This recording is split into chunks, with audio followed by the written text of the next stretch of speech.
Ja, hallo Freunde, heute gibt es mal wieder ein Update-Video für euch. Ich war am vergangenen Pfingstwochenende auf diversen Flohmärkten gewesen. Was ich da gefunden habe, kleine, aber feine Funde, möchte ich euch in diesem Video präsentieren.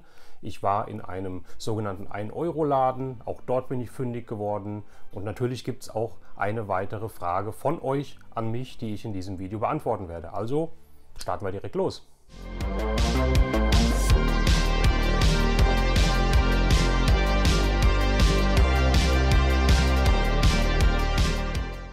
Ja Leute, los geht's mit dem ersten Flohmarkt. Am ersten Flohmarkt habe ich ein Teil gefunden, besser als nichts, aber manchmal reicht das ja auch.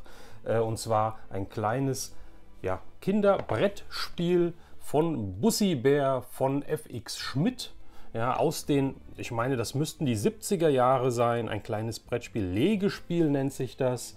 Beziehungsweise Lesekastenspiel. Das ist sehr unspektakulär. Es hat eigentlich gar nichts mit Bussi Bär zu tun. Ich packe es mal kurz aus. Also wie gesagt, sehr schön. Ich finde diese alten Zeichnungen finde ich richtig toll. Und Anleitung ist dabei. Und dann habe ich hier einfach quasi einzelne Schablonen mit Buchstaben. Das ist alles. Ja, also kein Bezug zu Bussi Bär, keine Bilder, kein gar nichts.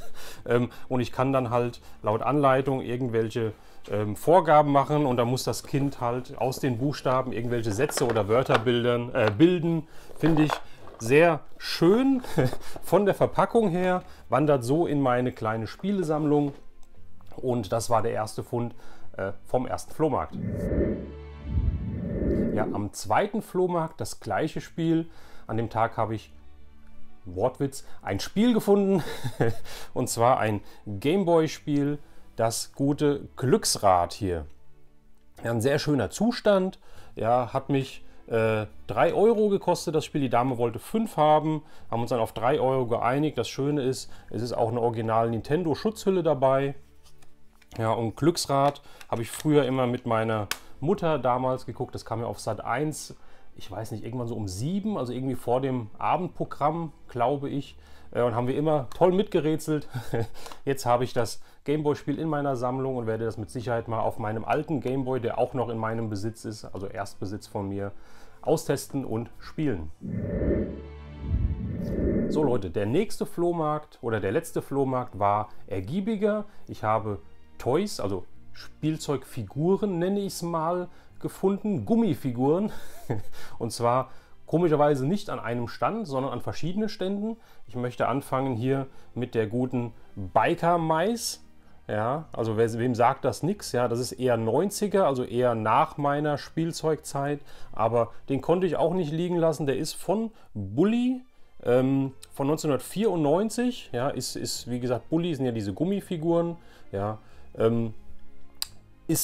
konnte ich nicht liegen lassen, ist jetzt nicht so meins. Wer da Interesse dran hat, wer was zum Tauschen hat, kann es gerne mal in die Kommentare schreiben und dann werden wir uns mit Sicherheit einig. Dann darf der Gute hier wieder gehen. Bis dahin wird er halt auch einen Platz in meiner Sammlung finden. Am nächsten Stand habe ich dann was gefunden, was mich sehr, sehr gefreut hat. Die habe ich schon länger gesucht, die waren mir aber immer zu teuer. Und zwar habe ich die Mainzelmännchen gefunden, 2 Stück an der Zahl von der Firma Göbel. Wenn jemand es weiß, kann es gerne mal in die Kommentare schreiben. Ja, ich habe ja schon lange gesucht. Ich weiß, dass die aus den 60er-70er Jahren sind. Wann genau, ob das jetzt wirklich 60er Jahre sind oder ob das wirklich 70er Jahre sind. Ich werde da nicht so richtig schlau draus. Wenn ihr es wisst, könnt ihr es mal in die Kommentare schreiben. Die Figuren werden ja immer recht gut gehandelt, auch für mich recht hochpreisig gehandelt. Das sind auch so Gummifiguren, ja, die sind sehr weich, sag ich mal. Blende ich euch jetzt auch nochmal Bilder ein. Ja, die gehen ja schon für 12 bis 12 Euro aufwärts, sage ich mal, pro Figur weg. Wahrscheinlich auch je nach Zustand. Es gab noch einen weiteren Stand, der 6 oder 7 Stück davon hatte. Ich glaube, es gibt auch insgesamt nur 7 Mainzelmännchen oder 6 Mainzelmännchen. Der wollte aber über 50 Euro dafür haben. Wenn man das runterbricht, ja, wenn es einem wert ist. Aber die Zustände waren nicht so schön. Und die 2, finde ich, sahen wirklich toll aus. Ja, da wollte der Verkäufer für beide 15 Euro haben. Wir haben uns dann auf 12 Euro geeinigt. Also sprich 6 Euro pro Mainzelmännchen hier. Ich denke, der Preis ist vollkommen okay. Ich habe da lange drauf gewartet, bis ich endlich mal Mainzelmännchen im guten Zustand zu einem vernünftigen Preis finde. Jetzt ist es passiert und die zwei werden jetzt ab sofort auch meine Sammlung bereichern und ich hoffe, dass da auch noch welche dazukommen. Ja, dann am nächsten Stand habe ich was mitgenommen. Der hat mich 2 Euro gekostet und habe leider nicht bemerkt, dass der nicht komplett ist. Und zwar habe ich hier aus einer meiner auch damals Lieblings-Cartoon oder damals hieß es ja noch Zeichentrick-Serien, habe ich hier, wer erkennt ihn? Dann sieht man das hier. Puck, die Stubenfliege. Wenn wir schon miteinander reden, kann ich mich ja auch vorstellen. Ich bin die Stubenfliege Puck.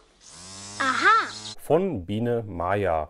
Ja, sehr, sehr schöner Zustand. Das Problem ist, ich hatte ganz vergessen, vielleicht sieht man das hier an der Rückseite, der Puck hatte eigentlich 2 Flügel, wie Maya, Willi etc. halt auch. Die sind nicht mehr dran, das habe ich gar nicht beachtet. Ich dachte halt, diese Figur hätte keine Flügel. Schade, aber hat mich 2 Euro gekostet. Dachte mir auch, das ist vollkommen okay. Hätte ich gesehen, dass die Flügel nicht dran sind, hätte ich vielleicht gesagt 1 Euro. Aber was soll's, denn ich habe dann am Stand quasi mehr oder weniger gegenüber was Tolles gefunden, was mich sehr, sehr gefreut hat. Da war so eine kleine Schütte, so ein kleiner Wühlkorb mit Plastiktütchen und in den Tütchen waren Bulli-Figuren drin. Also es war der Bulli-Figurentag und das fand ich sehr, sehr schön, weil die Figuren waren alle in einem recht guten Zustand und es waren keine Preise dran. Ich dachte mir auch, guck mal, die sind in Plastiktüten einzeln verpackt, also der wird schon, ja, da, keine Ahnung, was ein Sammler sein, der seine Sammlung auflöst oder was auch immer, der wird schon gesalzene Preise haben. Und dann so ein bisschen geguckt und gewühlt und dann sagte die Dame auf einem Stand da hinten, jedes Stück oder jede Figur 1 Euro. Und dann dachte ich, okay, cool. Also gucke ich doch mal ein bisschen tiefer und habe tolle Sachen gefunden, auch wieder aus einer Zeichentrickserie aus den 70er Jahren. Und zwar, wer kennt ihn nicht? Habt ihr verstanden? Genau, Sindbad. Sindbad habe ich einmal hier auch die DVD-Box. Finde ich sehr toll. Kam ich noch nicht dazu. Wie man sieht, die ist noch original verschweißt. Die habe ich mir bei Amazon irgendwann mal im Angebot geholt.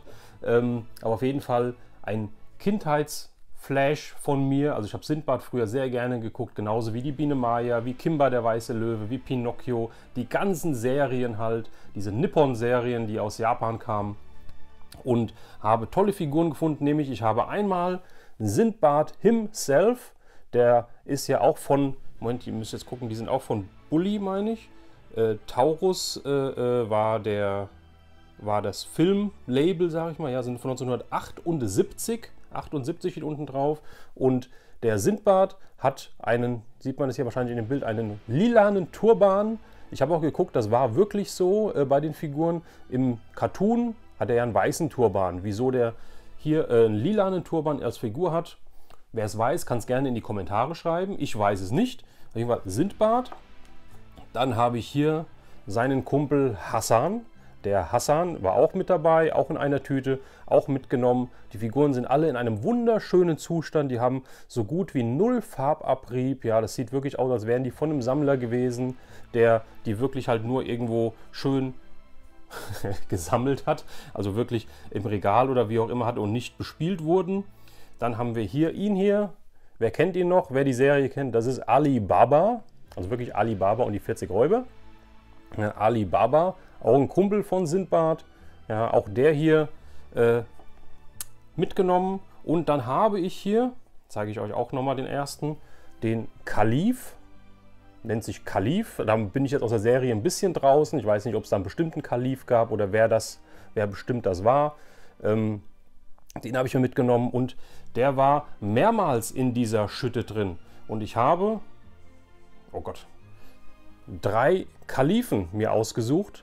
Ja, und es waren noch 3 oder 4 Stück da drin. Ich habe mir 3 Stück ausgesucht, die halt sehr, sehr schön vom Zustand waren.